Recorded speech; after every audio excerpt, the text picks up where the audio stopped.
A horse-drawn carriage travels rapidly through a dark, rain-swept forest. Inside the dim carriage, a voice softly murmurs Chloe's name. Outside in the pouring rain, a mysterious cloaked figure stands watching the carriage depart. Peering out the window, Chloe wonders if the distant silhouette is someone from the territory seeing her off on her wedding day. With a melancholic gaze, she silently hopes that Lord Theodore is finally happy now. A harsh memory resurfaces, recalling a voice demanding she hurry up and leave the mansion once the divorce procedures were finished. In the past, she diligently served breakfast to her former husband while he coldly addressed her. Official documents were stamped and finalized, sealing her grim fate. A hand decisively sets down the stamp, completing the cold transaction. Looking completely defeated, Chloe accepts her situation and softly apologizes. Theodore sharply orders her to get ready quickly, announcing that Noel Margrave will arrive to pick her up that afternoon. Expressing her humble gratitude, Chloe thanks Lord Diego for marrying someone like her who had absolutely no backing. She bows deeply before the older man, thanking him for taking care of her all this time. Scoffing at her gratitude, Diego coldly reminds her that she should be thankful he let a nuisance like her stay for 5 whole years. Putting on his coat, Diego complains about her brother dumping the troublesome white marriage arrangement on him, but claims he is too busy with a social gathering to deal with it. Chloe tightly grips her heavily bandaged hand as she listens to his dismissive words. Walking away, he tosses back a final order for her to finish organizing the documents, mocking that even someone as useless as her should be able to handle it. Diego casually walks out the door with his maids, marking the end of their conversation. A close-up of Chloe's eyes reveals deep exhaustion and a hollow sense of resignation. She reflects on their 5-year contractual marriage, a purely paper agreement where she barely spoke, established to transfer the Margrave family assets to Marquis Diego Strelitzi upon completion. Knowing she secured the marriage by trading away all her family's assets, she understands why someone like her was never welcomed in his home. The memory shifts to a violent outburst where Diego violently shatters a teacup against the wall near a cowering Chloe, yelling at her not to be ridiculous. His face twisted in rage, he demands to know why she can't do simple tasks, reminding her of the favor he did by letting her stay. With bandages on her head and tears streaming down her face, a terrified Chloe repeatedly begs for forgiveness. She remembers being a young girl crushed by the unfamiliar mountain of household management, beaten by her mother-in-law and shouted at by her husband if even the maids made a mistake.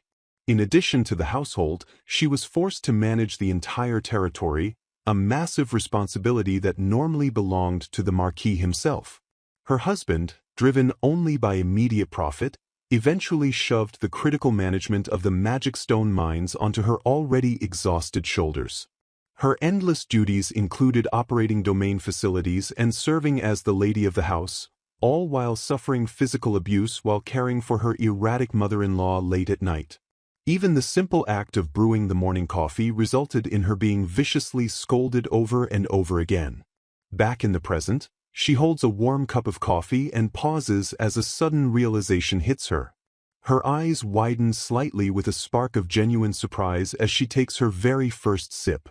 Sitting peacefully alone at the table, she realizes that the coffee she is drinking for the very first time is actually delicious. She calmly reflects that if Lord Diego or her late mother-in-law saw her enjoying this moment, they would have smashed the cup and beaten her for it. Closing her eyes, a wave of profound relief washes over her as she realizes she never has to worry about their abuse ever again. Leaning back in her chair and gazing upward, her thoughts drift away to her older brother. The memory of her brother's fierce and protective eyes flashes vividly in her mind. She remembers the dark times when her mother died because her medicine supply stopped during the war, followed closely by her father's passing 3 years later. Devastated and crying over the loss of their parents, the Margrave Marquis family was suddenly reduced to only young Chloe and her brother. Despite the crushing tragedy, she clung to the hope that everything would be all right as long as her brother remained by her side. That hope was shattered when her magically talented brother was forcibly conscripted as a mage soldier for 5 years, unable to return to their territory. Left completely alone at just 12 years old, She was destined to be married off as a mere tool to produce a mage. Furious at the arrangement, her brother violently slammed his hand down and cursed the people in the imperial capital for treating Chloe like an object.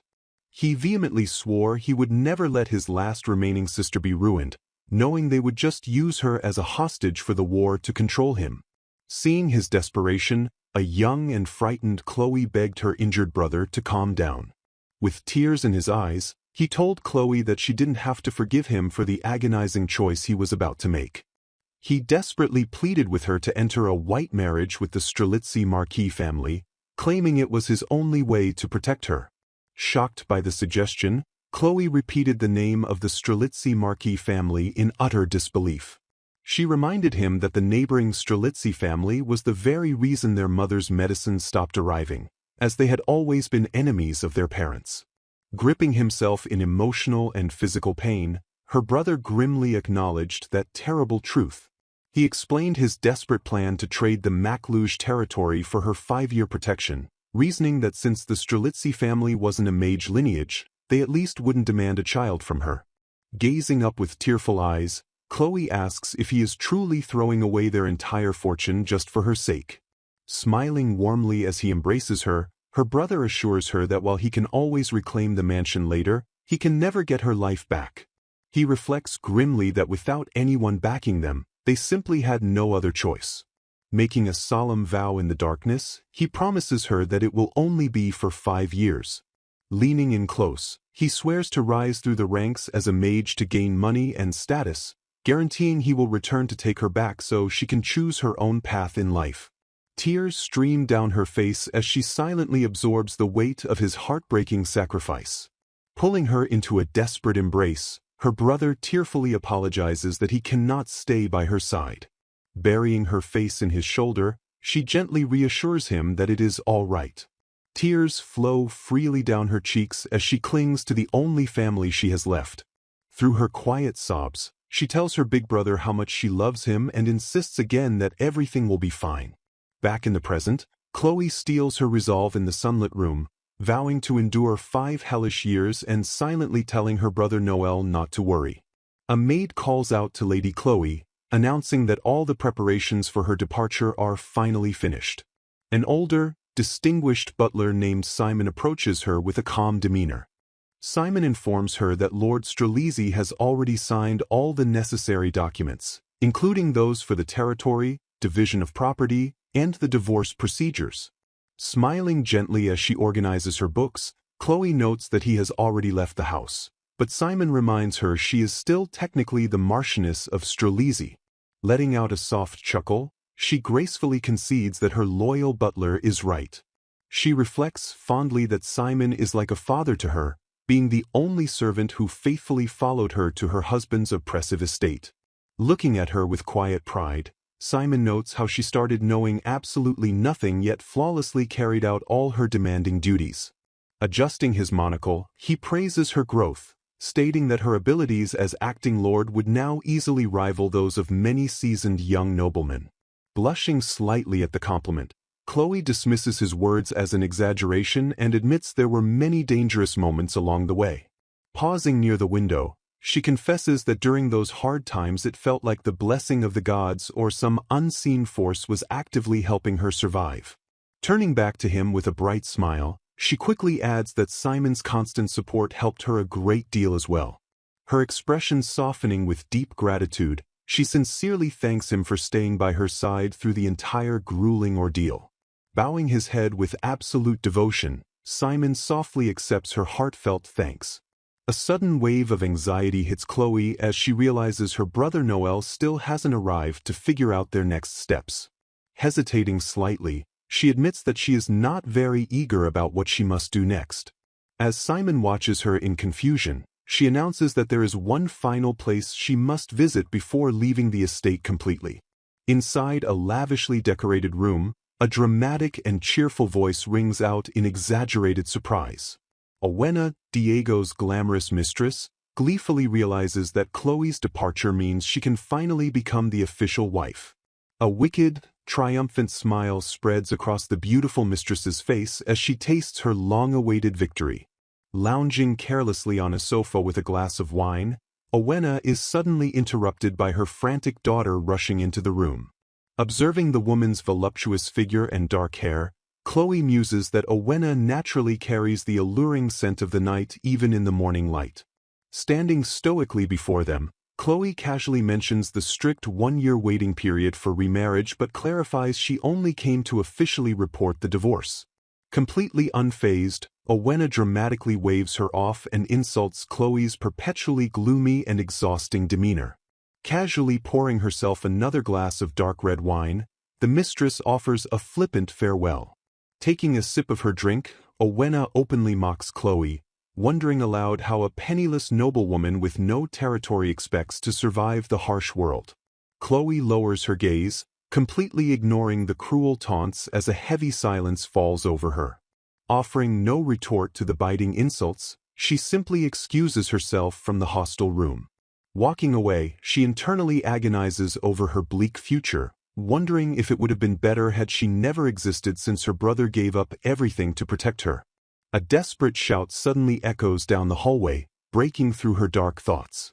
Startled by the sudden noise, Chloe and Simon stop by the garden fence and turn around.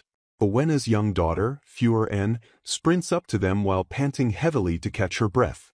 Gently patting the distressed girl on the head, Chloe softly comforts Furen and as the child tearfully apologizes for her mother's cruel behavior.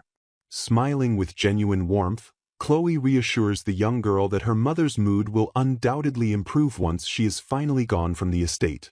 Bidding her a tender farewell, Chloe thanks Anne for everything and encourages the young girl to seek her out if she ever finds herself in trouble. Chloe reflects sympathetically on Anne's tragic life, knowing the illegitimate child was denied an education and constantly treated as a mere servant by her own mother.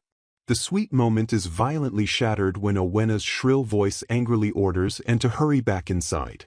Seeing the girl's sheer terror, Chloe urgently pushes Anne away, telling her to run back quickly so she doesn't get punished on her behalf.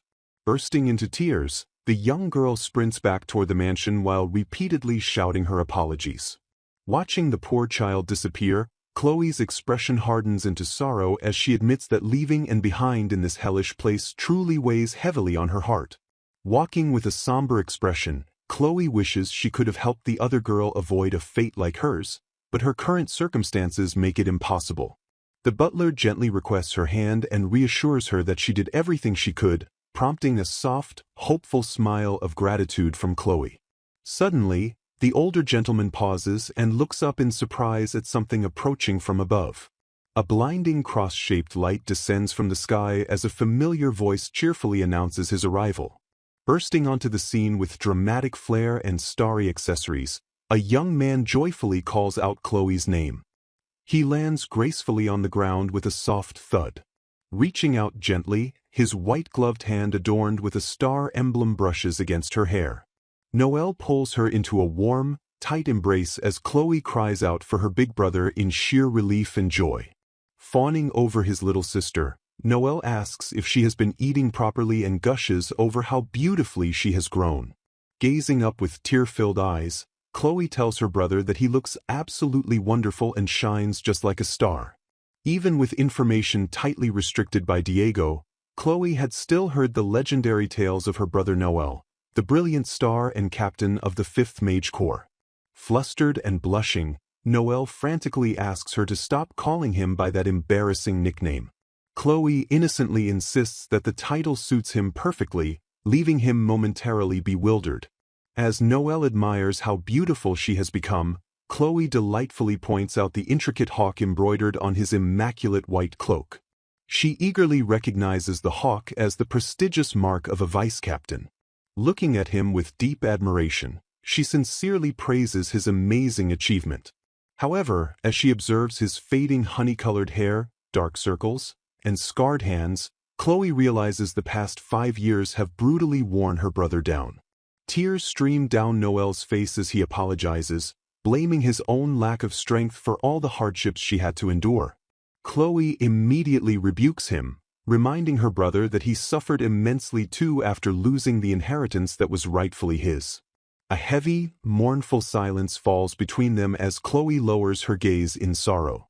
Breaking the tension, Noel suddenly flicks her on the forehead, drawing a surprised squeak of protest from his sister. She reels back, holding her brow in startled confusion. Giving her another playful flick, Noel affectionately scolds her for moping. With a fierce and protective glare, he declares that he gladly threw away their fortune because his precious little sister will always be more important than any wealth. Gently resting his forehead against hers, he flashes a reassuring smile and insists that her safety is the only thing that matters right now. Scanning the area, Noel asks where the master of the house is, only for Chloe to explain that Diego conveniently left and told her to see herself out. Noel's face twists in furious disbelief at the sheer disrespect shown to the man who surrendered both his territory and his beloved sister. Emitting a dark, menacing aura, Noel turns his attention to the grand mansion looming before them. He casually contemplates burning the mansion down to teach them a lesson, a terrifying suggestion that the butler immediately agrees to execute. Panicking, Chloe desperately tackles her brother to hold him back while begging Simon the butler to help stop the impending arson. She pleads with Noel, absolutely refusing to let him commit a heinous crime on her behalf. Sighing in defeat, Noel waves off his fiery plans and begrudgingly promises to behave. His expression softening into a gentle gaze, Noel earnestly tells Chloe that it is time for her to finally live a happy life. The heavy weight of his wish causes her eyes to widen with profound, uncertain hesitation. Clutching her dress and staring at the ground, Chloe admits that she does not even know what her own happiness looks like anymore. Trembling slightly, she confesses her complete loss of direction, unsure of what to do or where she should even go from here. Noel and the butler exchange a silent, knowing glance over the top of her head. With a decisive snap of his gloved fingers, Noel confidently announces that their next destination is set. Without warning, Noel sweeps a startled Chloe off her feet and launches them both into the sky with a burst of magic. Flailing in midair, a terrified Chloe demands to know exactly what her reckless brother is doing. Soaring smoothly through the clouds alongside the floating butler and their luggage, Noel cheerfully reveals that Theodore is waiting for her in the Hairdall frontier territory. At the mere mention of Lord Theodore's name, Chloe's eyes widen as a flood of memories rushes back. She remembers the warm, bright smile of a young boy who once earnestly promised that he would only want to marry her. A beautiful vision flashes in her mind of the two of them as children, running hand in hand through a sunlit garden. The profound weight of Theodore Heyerdahl's name echoes deeply within her heart. She admits to herself that he is someone she could never truly forget, despite her deliberate and painful efforts to erase him from her thoughts. Gripped by a sudden wave of sorrow in the sky, Chloe realizes that Theodore is still the person she loved more than anyone else. A haunting internal voice questions whether she truly forgot him or if the simple act of remembering him is just too agonizing to bear. She shakes her head to dispel the thought, quietly convincing herself that her presence would only become a burden to him now. Lowering her eyes in bittersweet resignation, Chloe solemnly recalls that Lord Theodore is already destined to marry a foreign princess. Flying alongside them, Noel explains that her engagement was originally a political arrangement that was cancelled once their territory's reconstruction progressed, prompting Chloe to solemnly realize this all happened around the time their mother passed away. Adjusting his monocle, Simon gently confirms her memory and reveals the surprising fact that Lord Theodore still hasn't married to this day. Her hair whipping in the wind, Chloe looks visibly stunned and quietly murmurs in disbelief at the unexpected news. Soaring high above the clouds, Chloe suddenly shifts her gaze downward to take in the breathtaking scenery spreading out far below them. A tight close-up captures her eye widening in profound realization as she witnesses the sheer vastness of the outside world. She watches Owena's villa and the oppressive Strelizzi mansion, places that once felt like an inescapable prison, fade away into the background. As her painful old life grows smaller and farther away, Simon extends a gloved hand and gently urges the young lady to look forward. A magnificent mountain range emerges faintly in the distance, with Simon proudly announcing that the Hairdall territory lies peacefully at its base. Sitting gracefully amidst the rushing winds, Chloe's breath catches as she realizes that Lord Theodore is out there waiting for her. Overwhelmed by a sudden rush of nervous anticipation, she tightly grips the fabric of her dress over her rapidly pounding heart. Bathed in brilliant, radiant sunlight, Chloe gazes out at the sprawling horizon, soaring toward a boundless and hopeful new future.